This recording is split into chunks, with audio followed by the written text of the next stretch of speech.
1,35,40 লক্ষ না মহিলাদের অলরেডি দিয়ে দেওয়া হয়েছে।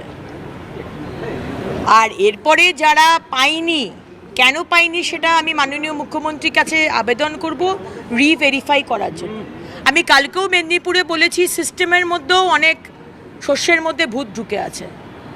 যারা দেখে দেখে যাদের 2তলা 3তলা বাড়ি তাদেরকে দিচ্ছে, যাদের যোগ্য তাদেরকে দেওয়া হচ্ছে না, যে নিয়ে কনফিউশন তৈরি হচ্ছে। সুতরাং এটা নিয়ে আমরা মাননীয় মুখ্যমন্ত্রীর টেনশন চাইবো যে এটা কোনো থার্ড পার্টিকে দিয়ে, যেটা আমার মনে হয় যে যদি কোনো থার্ড পার্টিকে দিয়ে রিভেরিফিকেশনের ব্যাপারটা দেখা হয়। কিন্তু আজকে 1,35,40 লক্ষ মানুষকে যে মহিলাদের দেওয়া হলো, কই সেটা নিয়ে আপনারা বলছেন না তো।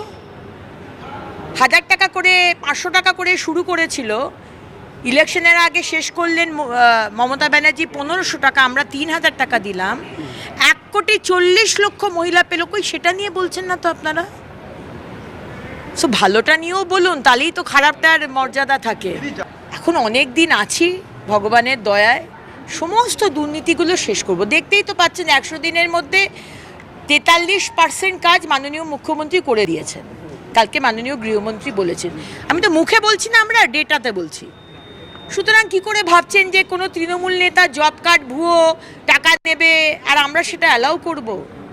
কোনো কিছু অ্যালাউ করা হবে না, সব লাইনে আসবে। একটু সময় দিন, একটু অপেক্ষা করুন। তৃণমূল ছাত্র পরিষদ আগে তৃণমূল লড়াই ছিল, এখন তৃণমূল ছাত্র পরিষদ নিয়ে লড়াই শুরু হয়েছে। ইন্টারেস্টেড নয় কে ছাত্র পরিষদ, কে অরিজিনাল, কে মমতার গোষ্ঠী, কে অভিষেকের গোষ্ঠী, কে ঋতব্রতর গোষ্ঠী, এগুলো নিয়ে সিরিয়াসলি আমাদের একদম ইন্টারেস্ট নেই। পশ্চিমবঙ্গকে 50 বছর 100 বছর পিছিয়ে দিয়েছেন মমতা ব্যানার্জি, সিপিএম। আমরা এগিয়ে নিয়ে যেতে চাই, বাকি তারা কি করলো, মরলো, লড়লো। আমরা বড় বড় ডায়লগ মারি, সরকার এটা করছে না, সরকার ওইটা করছে না, ইল্লিগাল পার্কিং কেন হাঁটানো হচ্ছে, হকার কেন হাঁটানো হচ্ছে। কিন্তু আমি ইল্লিগাল হোটেল চালাবো, আমাকে বন্ধ করতে বললেও আমি বন্ধ করব না, সেটা তো চলতে পারে না। এটা পুলিশের কাজ করবে, প্রশাসন কাজ করবে। কিন্তু আমরা নাগরিক কতটুকু সতর্ক বা কতটুকু আমাদের দায়িত্ব পালন করছি, এটা কিন্তু দেখা দরকার। দিকে দিকে জতুগৃহ হয়ে উঠেছে একেবারে, যেখানেই যাওয়া যাচ্ছে সেখানে। লাস্ট 15 বছর সরকার তো এটাই করেছে। বিজনেস আসেনি, ইন্ডাস্ট্রি আসেনি, কিন্তু ইল্লিগাল ভাবে এই সব ব্যবসাগুলোকে মানে অ্যালাউ করে পয়সা তোলা হয়েছে, টেবিলের তলায় আর টেবিলের ওপরে। আগের মেয়র সাহেব, আগের মন্ত্রী ফিরহাদ হাকিম দেখলাম বললেন যে আমার ওপর দোষ চাপানো হচ্ছে। দোষ তো চাপাবোই ফিরহাদ হাকিম মহাশয়। আমার 9 তারিখে আমি শপথ নিচ্ছি, আমার এই টেনিউরে যদি কিছু হয় আমাকে আর আমার টিমকে এবং মাননীয় মুখ্যমন্ত্রীকে জবাব দিতে হবে।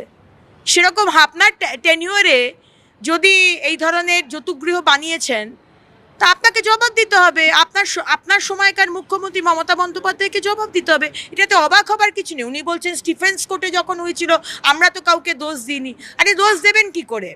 সিপিএম তো আপনাদের বি টিম, তো বি টিম নিজের টিম করলে কি কেউ দোষ দেয় নাকি? টিএমসি তো আর বিজেপির বি টিম নয়, তাই জন্য আমরা দোষ দেব? আর আপনারা দোষ তো ছোটোখাটো দোষ করেননি, বড় বড় দোষ করেছেন যেখানে মানুষের প্রাণ যায়। সুতরাং এগুলো তো আমরা এক্সপোজ করবই। আর আমরা সতর্ক, আমরা জায়গায় জায়গায় যেখানে এই ধরনের হোটেল করেছে নিজে থেকে বন্ধ করে দিন। আমি কালকে মেদিনীপুর গিয়েও 2টো হোটেল আর একটা মল বন্ধ করেছি।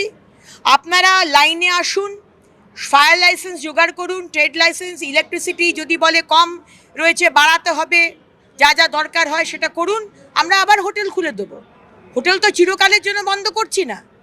কিন্তু আজকে হোটেলের পারমিশন, আমাদের ফায়ার লাইসেন্স এক্সপায়ার্ড, জুন মাসে এক্সপায়ার্ড। আপনি জানেন কেন জানুয়ারি মাসে অ্যাপ্লাই করেননি? আর জুন মাসে যেদিনকে এক্সপায়ার হচ্ছে সেদিনকে যদি আগুন লাগে কে দায়িত্ব নেবে? মুখ্যমন্ত্রী দায়িত্ব নেবে না আমি দায়িত্ব নেব? কেউ দায়িত্ব তো নেব না। তাই জন্য বন্ধ করেছি। লাইনে আসুন, নর্মস ফলো করুন সরকারের, আবার খুলে দেবো। কিন্তু দিদি একটা জিনিস দেখা যাচ্ছে যে এই যে হোটেল এবং রেস্তোরাঁগুলোকে যাদেরকে ডাকা হয়েছিল, অনেকেই সেই সমস্ত জবাবের নোটিশ পাওয়ার পরও এলো না। এই যে একটা অনীহা, কি বলবেন? অনীহা কারণ এগুলো করতে গেলে এফর্ট লাগে। আজকে ফায়ার এক্সিট বানাতে গেলে তার একটা প্ল্যানিং লাগে, ফায়ার লাইসেন্স নিতে গেলেও তার একটা খরচা আছে। করব না। আমি যদি এই ফ্রি স্কুল স্ট্রিটের মতো 10টা গেস্ট হাউস, আর এক একটা গেস্ট হাউস আবার ঘরগুলোকে ভাগ করে 4টে 5টা 6টা 7টা করে রুম করে নিচ্ছে, 100-200 স্কোয়ার ফিটের রুম, প্রত্যেকটা ঘরে এসি। কিন্তু এসির কিন্তু কোনো পারমিশন নেওয়া হয়নি। সিএসি দিয়েছে এতটা এসি চালাচ্ছে এতগুলো এসি, তো শর্ট সার্কিট তো হবেই। ট্যাক্সও ফাঁকি দিচ্ছে তো, কেননা যেহেতু কমার্শিয়াল পারপাসে ইউজ হচ্ছে, যেখানে পয়সাটা না দিতে হয়, সেটা চুরি করে হোক ঠকিয়ে হোক, তারা সেটা করছে।